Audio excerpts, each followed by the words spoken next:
All right, so today we're doing something a little different. We're going deep, really deep, into just one thing, a personal prayer. And it was originally written in Spanish. Oh, wow. Yeah. And I know it might seem a little out there, but trust me on this one. All But the right. second I started reading it, the emotion just leaped off the page. Yeah. And it got me thinking, you know, we all kind of crave that connection to something bigger, no matter our background. It's true, and you see that across so many cultures and all these different faiths. Prayer becomes this window, this very personal look into what it means to be human. It really is. And this prayer, it's like we're seeing right into someone's heart for a moment, total honesty. And it starts with this praise, this gratitude. Interesting. Yeah, because even before asking for anything, they're acknowledging something bigger than themselves. Yeah. That's something you often see in spiritual traditions. Just that act of recognizing something higher, being thankful, it brings comfort on its own, like laying the groundwork. Right, like saying, here I am, I'm grateful, and this is what's weighing on me. And speaking of, this person asked for strength and guidance over and over. Yeah. It's like they're feeling lost, wouldn't you say? That really stood out to me too. That repetition asking for strength that suggests feeling overwhelmed. But they're looking for more than just practical help, aren't they? It seems like it. They ask to think better, and that hints at wanting clarity, a fresh perspective on their problems. Like searching for that inner compass to navigate everything. And then there's this line that got me. Heal the wounds that manifest as fear. It's so raw, like they're revealing this deep pain. It's powerful because it ties together our emotional and spiritual sides. Like unresolved pain, it can turn into fear, hold us back. You start to wonder what experiences led to this prayer, the story behind it all. Makes you think we all have those hidden wounds. Mm. But this person, they're not just asking about themselves. They talk about virtue, prosperity, too.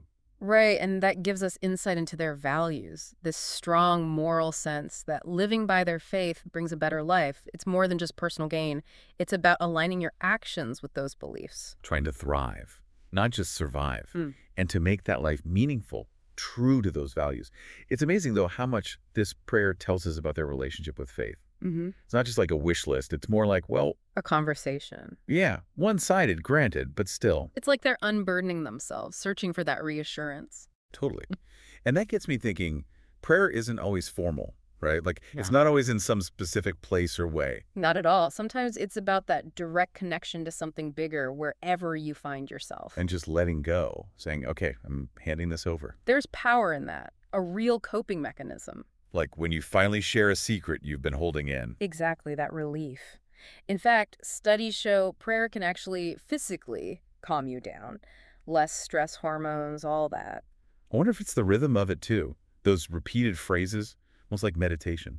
Rituals are powerful, whether prayer, meditation, even just your routine. They ground you, don't they? In a way, especially when things feel uncertain, it's that sense of safety. You know, it reminds me of songwriting, how they use words to make sense of feelings. Oh, inner. This prayer, it has that same energy, just channeled differently. I see what you mean. Whether it's a whispered prayer or lyrics on stage, it's about expressing what's inside. Exactly, finding that outlet. But we got to remember, this is just one moment in time. Right, a snapshot. We can analyze the words, but there's always more to the story. Something we can't know. It's been wild, really, unpacking all this. But I got to ask, what stuck with you through all of this? Well, it's funny, right? We don't know this person, may not share their beliefs, but Well, there's something universal here. That need for strength, the fear, wanting to heal, love, we've all felt that. definitely. Feels like it tapped into something we all share. Any parts get to you specifically? You know, that line about wounds becoming fear, that one got me. Speaks to how we don't always get what's behind our anxieties. Like, fear is the symptom, not the cause. It's like a realization how much those old experiences still shape us, make us insecure. Exactly. And that's where self-compassion comes in, you know? Everyone's carrying something we can't see. This whole deep dive, it hasn't just been about a prayer, has it? It's about a Yeah. person Right. laid bare like that, their most vulnerable self. And trying to understand that, that's how we build empathy. Absolutely. Walking in someone's shoes, we hear that a lot. But this is like seeing into their soul for a minute. It brings up something I find fascinating, the power dynamic when we pray. Asking for help, guidance, like that. It's odd, isn't it? You need humility, knowing your own limits, but also this huge hope that something's listening. Makes you wonder where else that happens in life, huh? Relationships, work, even how we see ourselves. As you go about your day, notice those moments where you seek support. Oh, I like that. Is it from people, from within, something else? It's worth paying attention to. It really is. And on that note, folks, we're going to have to leave it there. But man, what a deep dive this has been.